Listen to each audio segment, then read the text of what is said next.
અમરેલીના ખજૂરી પીપળિયા ગામમાં આજે પણ ચમત્કારી પરચો આપે છે જલારામ બાપાની પ્રસાદીની લાકડી। જલારામ બાપાએ પોતાના જીવનકાળમાં કરેલા નિસ્વાર્થ સેવા કાર્યને કારણે આજે અસંખ્ય લોકોના શ્રદ્ધાનું કેન્દ્ર બન્યા છે। સંત શિરોમણી એવા જલારામ બાપાનો મહિમા જ અપાર છે।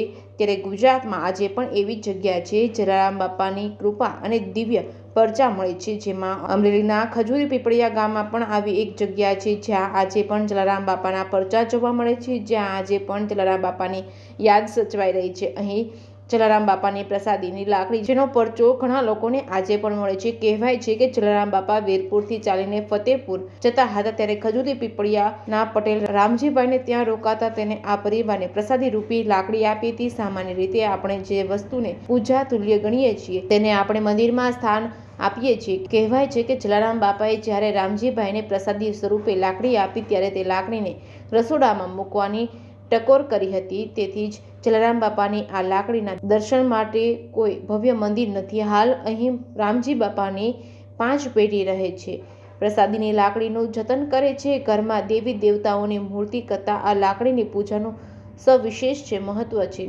આ લાકડી સાથે જોડાયેલી ગાથ ઘણી જ અનોખી છે।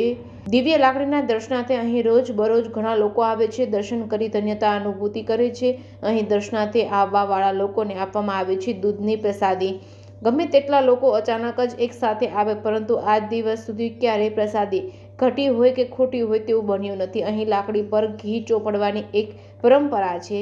જે પણ ભક્ત જલિયાંગ જોગીના દર્શને આવે છે તો તેને કદી પણ ખાલી હાથે નથી જવું પડતું। બાપાની કૃપાથી અહીં તમામની મનોકામના અચૂક પરિપૂર્ણ થાય છે। આ લાકડી ચમત્કારી છે, તમે વેતથી તેને માપો તો દર વખતે માપ અલગ અલગ આવે છે। દર સોમવારે અહીં ઘીની માનતા સાથે અનેક ભક્તો આવે છે। આજે પણ રામજી બાપાના ઘરના તમામ સભ્યો જલારામ બાપાની પ્રસાદીની લાકડીનું જતન કરી રહ્યા છે। જલારામ બાપામાં આસ્થા રાખનાર ગ્રામજનો પણ લાકડીની મહત્વતા અને તેના પરચાને યાદ કરે છે।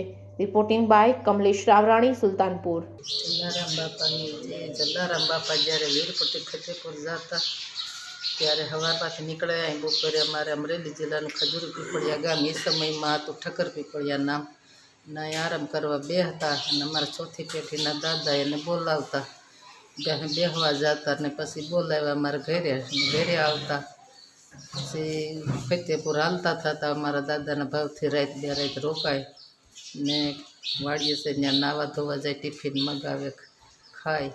પછી એક વખત આવ્યા ત્યારે દૂજાણું નહોતું। જલાબાપાએ પૂછ્યું કેમ ભગત આમ છે, કેમ દૂજાણું નથી? એટલે જલાબાપા કે હાલે આ લાકડી તારા રસોડામાં રાખી, તારું અખંડ દૂજાણું અખંડ ભંડાર ભરતું રહે।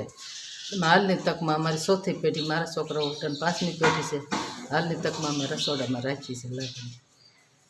બાપાના દીવાબત્તી અમે રસોડામાં હાંજવાર કરીએ છીએ। જય જલારામ બાપાની।